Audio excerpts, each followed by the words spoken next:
కేరళలోని 6 హత్యలు దేశాన్ని ఊపేస్తున్నాయి.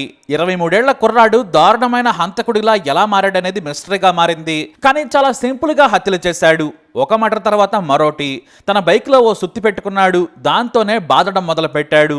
చివరకు తాను ఎంతో ఇష్టపడే తమ్ముడిని కూడా వదలలేదు కసాయి. ప్లీజ్ చంపొద్దన్నా అంటూ బ్రతిమలాడాడు తమ్ముడు. కానీ ఆ నీచుడు మాత్రం వదిలిపెట్టలేదు.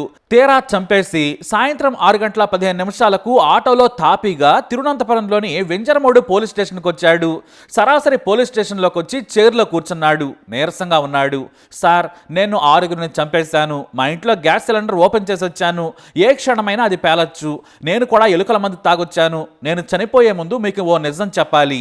వారందరినీ కూడా నేనే చంపానని వాంతి చేసుకున్నాడు. దీంతో పోలీసులు అతని వివరాలు వేగంగా చెప్పాలన్నారు. అతను చెప్పే మాటలను కూడా రికార్డు చేశారు. మొత్తం 3 అడ్రస్లు చెప్పాడు. ఆ వెంటనే తిరువనంతపురం గవర్నమెంట్ మెడికల్ కాలేజ్ హాస్పిటల్కి తరలించి చికిత్స చేయించడం మొదలుపెట్టారు పోలీసులు. ఆ నీచుడి పేరు అఫాన్. వయసు 23 ఏళ్లు. ధనవంతుల ఫ్యామిలీ. అతని తండ్రి గల్ఫ్లో వ్యాపారం చేస్తాడు. ఇక పోలీసులు ఆ సైకో చెప్పిందంతా విని ఫైర్ ఇంజిన్ తీసుకుని పోలీస్ టీం తిరువనంతపురం చివరిలో ఉన్న ఓ చిన్న గ్రామానికి చేరుకున్నారు. వేగంగా ఫైర్ సిబ్బంది వెళ్లి గ్యాస్ను ఆఫ్ చేశారు. కానీ పోలీసులు అక్కడ సీన్ చూసి వణికిపోయారు. బహుశా వారి జీవితంలో అలాంటి హత్యలను చూడలేదేమో.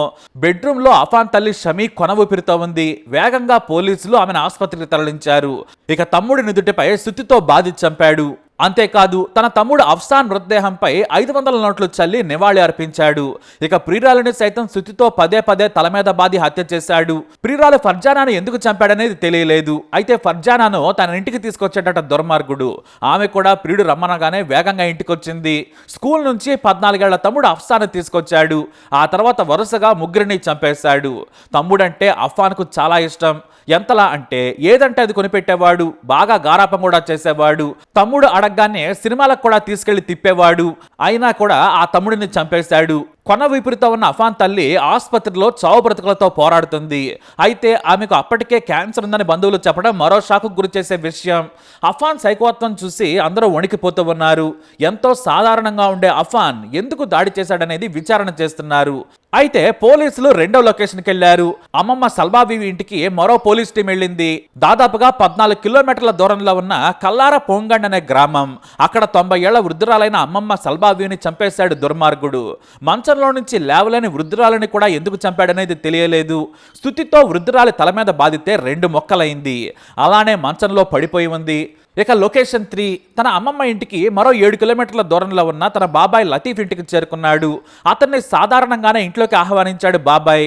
కానీ సోఫాలో కూర్చున్న బాబాయ్ని పదే తల మీద బాదాడు. ఎంతలా అంటే మొహం మొత్తం చిత్తడైపోయింది. సైకో సినిమాల్లో కూడా ఇలాంటి హత్యలుండవు. దాదాపుగా 20 సార్లు తన బాబాయ్ తల మీద బాది చంపాడు. పుర్రె మొత్తం విరిగిపోయింది. ఆ తర్వాత తన పిన్ని షాహిదాను సైతం క్రూరంగా కిరాతకంగా తల మీద సుత్తితో పదే బాదాడు. ఆమె మొహం కూడా గుర్తించలేని విధంగా ఉంది. గది మొత్తం రక్తంతో నిండిపోయింది. అత్యంత హేయంగా ఉన్న మృతదేహాలను చూసి పోలీసులే షాక్ అయిపోతున్నారు. కేరళ చరిత్రలోనే ఇవి దారుణ హత్యలు. మనిషి అన్నవాడు ఎంత దారుణంగా చంపడు. ఒకవేళ కోపం ఉంటే సాధారణంగా హత్య చేసిపోతాడు. అలా కాకుండా తలలో ఛిద్రమైన చనిపోయినా కూడా బాబాయ్ పిన్నిల తలల మీద బాది నుజ్జు చేశాడు అఫాన్. మొత్తం ఈ హత్యల దూరం 35 కిలోమీటర్లు. తన బైక్ పై వెళ్లి మధ్యాహ్నం నుంచి చంపుకుంటూ వచ్చేశాడు దుర్మార్గుడు. ఏ లొకేషన్కి ఆ లొకేషన్లో హత్య చేయగానే బయటకు వచ్చి గడియ పెట్టి వచ్చేశాడు. ఆఖరిలో చంపింది తన తమ్ముడిని. తన తమ్ముడు చంపొద్దని బ్రతిమలాడినా కూడా వదలలేదట కసాయి. ఇక తన ప్రియురాలు పారిపోయే ప్రయత్నం చేసినా పట్టుకొని గదిలోకి తీసుకెళ్లి మరి తల మీద బాది చంపాడు రాక్షసుడు. ఈ మారణ హోమంను ఎలా విశ్లేషించాలో కూడా పోలీసులకు అర్థం కాలేదు. అయితే అతని రక్తపు శాంపిల్స్ ను పోలీసులు సేకరించారు. అతను బాగా డ్రగ్స్ కి అలవాటైనట్లు గుర్తించారు. ఫోన్లను కూడా చెక్ చేస్తున్నారు. అయితే ఆసుపత్రిలో కోలుకున్న తర్వాత పోలీసులు అఫాన్ ప్రశ్నించారు. ఎందుకు చంపావంటే వారందరికీ ఆర్థిక సమస్యలున్నాయి. గత కొన్నాళ్లుగా మేము అప్పుల్లో ఉన్నాం. ఈ కష్టాలు పడే కంటే చనిపోవడం బెస్ట్ కదా, అందుకే చంపాను. నేను కూడా చనిపోదామని ఎలుకల మందు తాగానని చెప్పాడు. ఇప్పుడు అందరూ చనిపోయినట్లే కదా అని పోలీసులను అడిగాడు సైకో అఫాన్. హత్యల ప్రాంతంలోని దృశ్యాలు భయంకరంగా ఉన్నాయని పోలీసులు తెలియజేశారు. అయితే నిజంగానే ఆర్థిక సమస్యలు ఉన్నాయా అనే విషయంపై విచారణ చేస్తున్నారు. దాదాపుగా 12 మంది నుంచి అఫాన్ తండ్రి 64 లక్షల రూపాయలు అప్పుగా తీసుకున్నట్లు తేలింది. అయితే ఓ వ్యక్తి దగ్గర అఫాన్ సైతం 74,000 రూపాయలు అప్పుగా తీసుకున్నాడు. ఆ బాకీ తీర్చేందుకు తన అమ్మమ్మ ఇంట్లోని బంగారు గొలుసును దొంగిలించి 40,000 బాకీ తీర్చాడని పోలీసులు గుర్తించారు. అయితే హత్యల సమయంలో డ్రగ్ మత్తులో ఉన్నాడా, మద్యం తీసుకున్నాడా అనేది టెస్ట్ రిజల్ట్స్ వస్తే కానీ తెలియదని పోలీసులు చెబుతున్నారు. మరోవైపు ఆసుపత్రిలో కోలుకుంటున్నాడు అఫాన్. ఎందుకు చంపావంటే మాత్రం పెద్దగా సమాధానం ఏమీ లేదు. ప్లాన్ చేసుకొని చంపలేదు, వాళ్ళు బతికొండడం దండగా, అన్ని అప్పులే, ఈ కష్టాలు ఎందుకు పడాలని చంపేశానని చెప్పాడు. కానీ అతని మాట తీరుకు హత్యల సీనుకు పోలడం లేదు. కసిగా చంపిన అఫాన్ ఎలా మాట్లాడుతున్నారో కూడా తెలియక పోలీసులే తలలు పట్టుకున్నారు. అయితే ఎప్పటికైతే అరెస్ట్ చేయలేదు. డాక్టర్లు డిశ్చార్జ్ చేశాక అరెస్ట్ చేసి విచారణ చేస్తాం, అప్పుడు కానీ పూర్తి విషయాలు తెలియవు.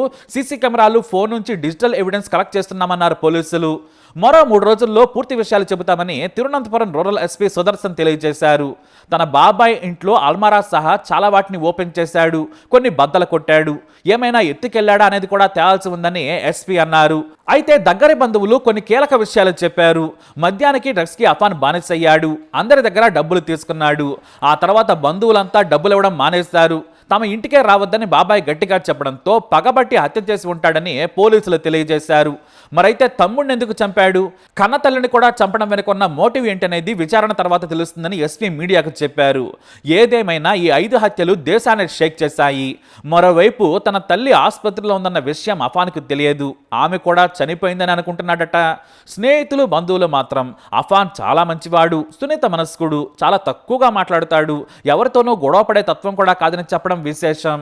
మరైతే దీన్ని బట్టి అర్థం చేసుకోవాల్సింది ఏంటంటే ఎవరి బుర్రలో ఎలాంటి సైకో ఉన్నాడో ఎవ్వరికీ తెలియదు. ప్రవర్తనను బట్టి చెప్పడం చాలా కష్టం. పైగా సైకోలంతా కామ్గానే ఉంటారని మానసిక విశ్లేషకులు అంటున్నారు. వారిలోని క్రూరత్వం ఒకేసారి ఇలా బయటపడుతుందని చెబుతున్నారు. ఈ నీచుడు మంచివాడు కాదు కదా, మనుషుల్లో తిరిగేందుకు కూడా అర్హత లేని ఓ రాక్షసుడు.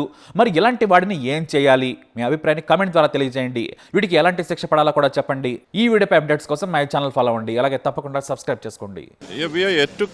Conclusions. The investigation is going on. The forensics team is at the site, so they are gathering whatever evidences we are getting. So it's too early to reach any conclusion. So how was the murder committed? Were they attacked with a hammer? That's what the preliminary investigation suggests, but we are yet to confirm it. The accused is also in a serious condition. He has consumed poison and is admitted in the hospital, Medical College Hospital. Yeah. All of them in a similar fashion? Yes, it seems so. What is the reason or your initial findings? Like what led to these gruesome murders? So it's too early to tell anything about the investigation. It's just we have just started it. As I told you, the forensic team has just started their work. So it's too early to come to any conclusions as of now. Was he accused under any kind of influence of narcotics? That also we have to check his blood sample. Yeah. What is the condition of the accused as well as his mother? Both are admitted in the hospital, so too early to say anything about it.